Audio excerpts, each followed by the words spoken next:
The Storyteller presents. Hello listener, welcome to our channel the story teller. आइए कहानी के अगले भाग की शुरुआत करें। नेक्स्ट डे रूहानिका ने जैसे ही अपनी आंखें खोली, रणविजय का चेहरा अपने सामने दिखाई दिया। उसे देखकर उसके होंठों पर गहरी मुस्कुराहट आ गई और नज़रें गहराई से उसे देखने पर मजबूर हो गई। आंखों में जज्बातों का समुंदर उतर आया था और उसमें रणविजय के लिए प्यार के कुछ अक्ष साफ तौर पर नजर आ रहे थे। रणविजय के बाल अभी भी माथे पर बिखरे थे और वो उसे और आकर्षक बना रहे थे। रूहानिका चाहकर भी अपनी नज़रों को उसके ऊपर से हटा नहीं पा रही थी। काफ़ी वक्त तक उसे देखने या यूं कहीं निहारने के बाद वो खुद उसके करीब आई, झुककर उसका माथा चूमा और प्यारी सी आवाज़ में कहा, गुड मॉर्निंग रावत साहब। फिर कपड़े लेकर बाथरूम की तरफ चली गई। उसके जाने के बाद उसने धीरे से अपनी आंखें खोली थी और खुलकर मुस्कुराया था। जी हाँ, रणविजय जाग रहा था। वो काफ़ी देर से जागा था और रूहानिका को देखते हुए उसके होंठों पर गहरी मुस्कान थी। जब उसे महसूस हुआ कि रूहानिका जागने वाली है तो उसने अपनी आंखें बंद कर ली और सोने का नाटक करने लगा। इन दिनों उसके एहसास भी थोड़े अजीब से हो गए थे और उसे इस लड़की को निहारने में मज़ा आने लगा था, या यूँ कहें उसे अच्छा लगने लगा था। वो उठा और उसके बारे में सोचता हुआ जिम एरिया की तरफ चला गया। जब तक वो अपने काम से पूरी तरह से फारिग होकर दोबारा से कमरे में वापस आया तो वो तैयार होकर नीचे जा चुकी थी। क्योंकि आज संडे था तो दोनों घर पर ही थे, तो किसी चीज़ की जल्दबाजी नहीं थी। रूहानिका नीचे आई। काकी को ढूंढते हुए वो रसोई की तरफ चली गई, मगर वो उसे कहीं नज़र नहीं आई। कुछ देर तक उन्हें ढूंढने के बाद उसे एकदम से सर्वेंट क्वार्टर का ख्याल आया और वो उस तरफ चली गई। वहां जाकर उसे पता लगा कि किसी इमरजेंसी की वजह से काकी को गांव जाना पड़ रहा है और कुछ दिनों तक वो यहाँ मौजूद नहीं रहेंगे, जिसे जानकर रूहानिका को गहरी निराशा महसूस हुई थी। क्योंकि इन दिनों उन दोनों की बॉन्डिंग बहुत अच्छी हो गई थी, या यूँ कहें उनकी बहुत ही ज़्यादा बनने लगी थी और उसका काकी से एक जुड़ाव हो गया था। उनका एकदम से जाना उसे उदास कर गया।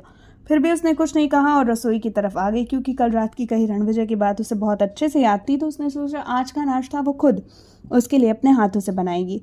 कुछ देर बाद वो तैयार होकर नीचे आ रहा था। आज फॉर्मल ना पहनकर वाइट टी शर्ट और ब्लैक लोअर में वो रोज से काफ़ी अलग और हैंडसम नज़र आ रहा था। रूहानिका जो अभी अभी रसोई से बाहर निकली थी, एकदम से उसकी नज़र उस पर गई थी और फिर नज़रें उस पर ठहरने के लिए मजबूर हो गई थी। रणविजय की नज़रें जैसे ही रूहानिका पर गईं, खुद को यूं निहारता पाकर उसके होंठों पर मुस्कान आई। और उसे खुद को यूं निहारता पाकर उसके होंठों पर मुस्कुराहट आई और वो खुद भी रूहानिका को देखने पर मजबूर हो गया। पिंक कलर की अनारकली सूट में और चेहरे पर हल्के मेकअप के साथ वो बहुत ही ज़्यादा खूबसूरत लग रही थी और इसमें उसकी खूबसूरती खुलकर रणविजय के सामने निखर कर आ रही थी, जिसकी वजह से वो गहरी गहरी नज़रों से उसे देख रहा था। रूहानिका उसे देखने में इतनी ज़्यादा खोई हुई थी कि उसे इस बात का बिल्कुल एहसास नहीं हुआ कि रणविजय कब अपने होश में वापस आया था और अब आहिस्ता कदमों से चलते हुए उसके बेहद करीब आकर खड़ा हो चुका था।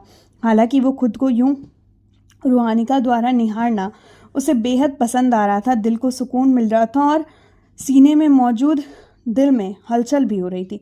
मगर क्योंकि वो सारा दिन ऐसे खड़े नहीं रह सकते थे, तो मजबूरन रणविजय को रूहानिका को डिस्टर्ब करना पड़ा। लेकिन अपने अंदाज में वो उसके करीब आया और उसके कान की तरफ झुकते हुए बोला, हैंडसम लग रहा हूँ ना? रूहानिका ने खोए हुए अंदाज में कहा, बहुत ज़्यादा। उसका जवाब सुनकर उसकी मुस्कुराहट बेसाख्ता थी और बहुत गहरी थी। इस वक्त वो उसे काफ़ी प्यारी और मासूम नज़र आ रही थी। कुछ देर तक उसने बस यूं ही खामोशी से उसे देखा, फिर एकदम से उसके माथे पर अपने होंठ रख दिए।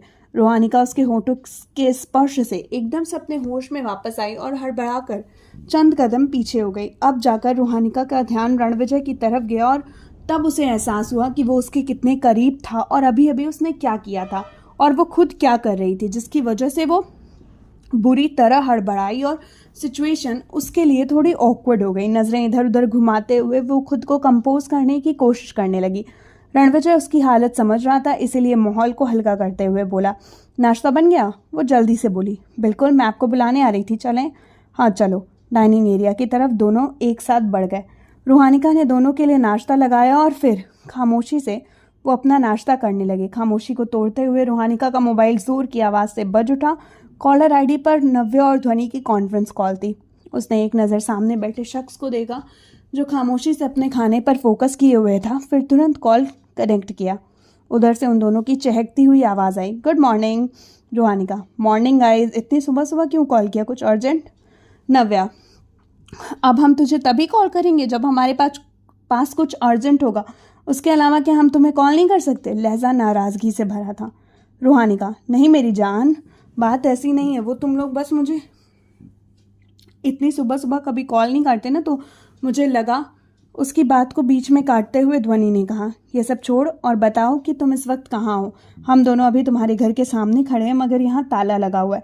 जहाँ भी हो जल्दी से अपना एड्रेस दो ताकि हम तुमसे मिल सकें। वैसे भी जब से शूटिंग स्टार्ट हुई है हमने साथ में कोई ख़ास टाइम नहीं बिताया है और इसीलिए हमें तुम्हारे साथ समय स्पेंड करना है। जल्दी से बताओ कि तुम कहाँ हो, हम वहीं आ जाएंगे और आज का सारा दिन साथ में बिताएंगे। उन दोनों की बात सुनकर रूहानिका को झटका लगा। उसे इस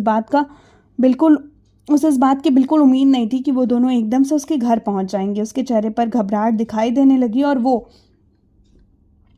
ये सोचने पर मजबूर हो गई कि भला वो इन दोनों को यहाँ कैसे आने दे सकती। अगर वो दोनों यहाँ आएंगी तो सबसे पहले तो उसे उन दोनों को अपने रिलेशनशिप का सच बताना पड़ेगा। उसे बताना पड़ेगा कि वो रणविजय के घर में क्या कर रही है और उसका उसके साथ क्या रिश्ता है। तमाम बातें सोचते हुए उसका दिमाग अलग दिशा में दौड़ रहा था और लहजा और चेहरे पर परेशानी साफ तौर पर नजर आ रही थी। रणविजय, जिसकी नज़र एकदम से उसके ऊपर गई थी, उसे यूं परेशान देख उससे रहा नहीं गया और उसने धीरे से कहा, क्या हुआ, इतनी परेशान क्यों?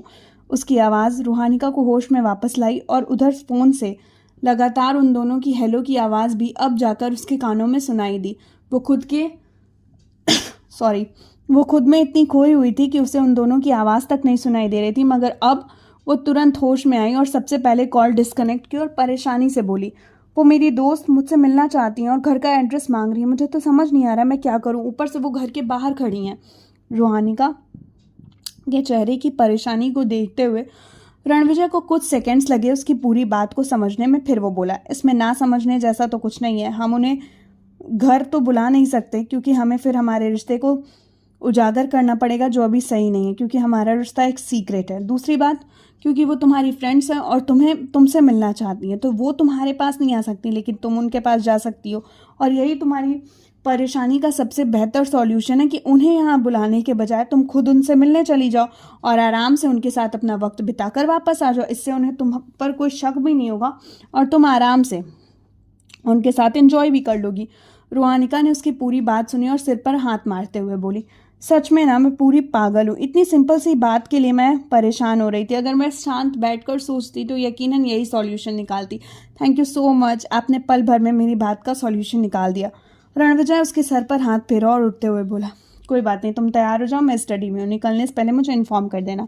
रूहानिका ने सर हिलाया और दौड़ती हुई ऊपर अपने कमरे की तरफ चली गई। वो अपने दोस्तों से मिलने के लिए बहुत ज़्यादा एक्साइटेड थी।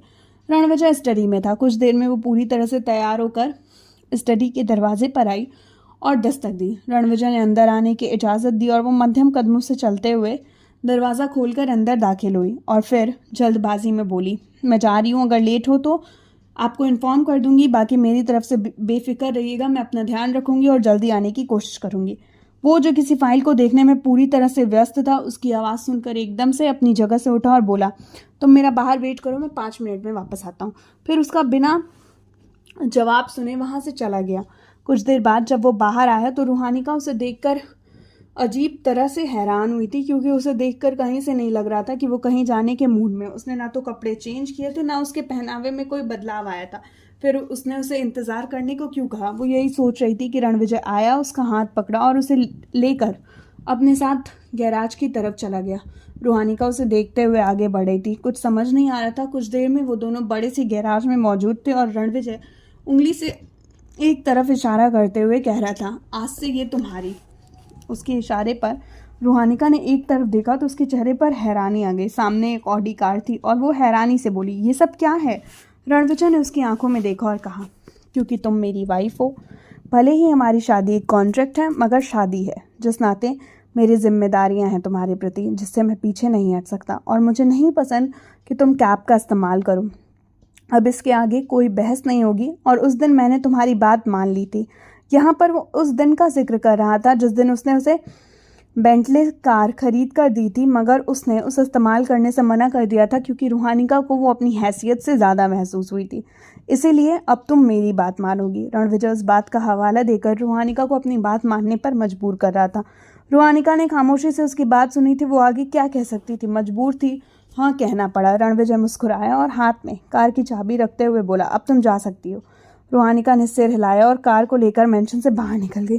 रणविजय उसे तब तक देखता रहा जब तक वो उसकी आंखों से ओझल ना हो गई, और फिर वो 5 मिनट बाद नितिन को फ़ोन लगाते हुए बोला, रूहानिका के पीछे बॉडीगार्ड्स को भेजो, ध्यान रहे वो उसकी नज़र में ना आए, मगर वो हर पल उनकी नज़र में रहे। एक पल के लिए भी अगर वो उनकी नज़रों से ओझल हुई तो नितिन तुम्हारी खैर नहीं। नितिन को कुछ कहने का मौका दिए बिना उसने कॉल डिस्कनेक्ट की और दोबारा से अपने काम के लिए स्टडी रूम की तरफ चला गया। रूहानिका ने अपने दोस्तों को मॉल का एड्रेस दिया और मैसेज भेज दिया। वहीं उनसे मिलने वाली थी और लगभग 30 मिनट में वो वहाँ पहुँच चुकी थी। वो दोनों गेट पर ही उसका इंतज़ार कर रही थी। उन्होंने जैसे ही उसे न्यू चमचमाती कार से उतरते देखा, उनका मुंह हैरानी से खुल गया। रूहानिका उन्हें देखते ही समझ गई कि उनका ऐसा रिएक्शन क्यों आया, और आखिर उनकी नज़र में तो वो एक मिडिल क्लास लड़की ही थी जिसका करियर अभी अभी पटरी पर आना शुरू हुआ था। अब अगर वो एकदम से कार लेकर आएगी तो झटका लगना तो मामूली सी बात थी। अब वो कर क्या सकती थी। रूहानिका उनके करीब आई और धीरे से बोली, तुम दोनों मुझे ऐसे क्यों देख रही हो? दोनों ने एक साथ पूछा। तुमने कार कब खरीदी और हमें क्यों नहीं बताया? इसके सवाल का जवाब वो नहीं देना चाहती थी, मगर टाला भी नहीं जा सकता था, तो बोली, कुछ पैसे मेरे पास पड़े थे, बाकी भैया की सेविंग थी जो उन्होंने मेरे लिए रखी नहीं, बस उन्हीं को मिला जुला कर खुद के लिए एक छोटी सी गाड़ी खरीद ली। अब कब तक कैब के धक्के खाती रहती? आफ्टर ऑल इंडस्ट्री में अब धीरे धीरे ही सही, मगर मेरा भी नाम बन रहा था। दोनों ने गौर से उसे देखा, फिर एक साथ बोली, हाँ ये भी ठीक है, आखिर अब तुम एक सेलिब्रिटी हो, खुद की कार तो रख ही सकती हो। कोई नहीं, अंदर चलो, मस्त शॉपिंग करेंगे, एंजॉय करेंगे। रूहानिका ने सर हिलाया और दोनों को लेकर वहाँ से चली गई। उनके जाने के बाद चलते हुए उसने एक लंबी गहरी सांस भरी थी और मुस्कुराई थी। आखिर वो उन्हें बहलाने में कामयाब हुई थी। तीनों सीधा लेडीज सेक्शन में गई थी और अपने लिए ड्रेस देखने लगी थी, मगर रूहानिका को कुछ भी पसंद नहीं आ रहा था, ना ही उसे इसकी ज़रूरत महसूस हो रही थी। उसका वार्डरोब पहले ही ब्रांडेड कपड़ों से भरा पड़ा था। अब अगर वो इन कपड़ों को ले भी लेती तो जाहिर सी बात थी इनका इस्तेमाल वो करने से रही। ऐसे ही रखे रखे ख़राब होने से बेहतर था कि वो कुछ खरीदे ही ना। मगर फिर भी उन दोनों को दिखाने के लिए वो कपड़े उठा रही थी, लेकिन पसंद नहीं कर रही थी, क्योंकि वो इन्हें खरीदना नहीं चाहती थी। एक तरह से वो बस यहाँ उनके साथ मिलकर टाइम पास कर रही थी। लगभग 3 घंटे तक उन्होंने मॉल में एंजॉय किया, फिर जी भर की शॉपिंग की, जो कि यकीनन नव्या और ध्वनि ने की थी। रूहानिका को कुछ पसंद नहीं आया था और इस बात का हवाला देकर उसने 3 घंटे वेस्ट कर दिए थे। अप्रिशिएशन था उसके एक्टिंग स्किल्स को, क्योंकि शॉपिंग करते करते उन तीनों को थकान महसूस हो रही थी, तो कुछ खाने का प्लान बना और वो रेस्टोरेंट की ओर बढ़ गए। लंच के बाद सब वापस घूमने निकल गए और शाम को एक साथ टाइम बिताने के बाद जुहू बीच और रेत पर बैठकर आराम करने लगे। कुछ समय वहाँ बिताने के बाद रूहानिका ने उनको अपनी गाड़ी से घर छोड़ा और खुद मेंशन की तरफ चली। आज का पार्ट यहीं समाप्त होता है। मिलते हैं नेक्स्ट एपिसोड में। असुविधा के लिए खेद है।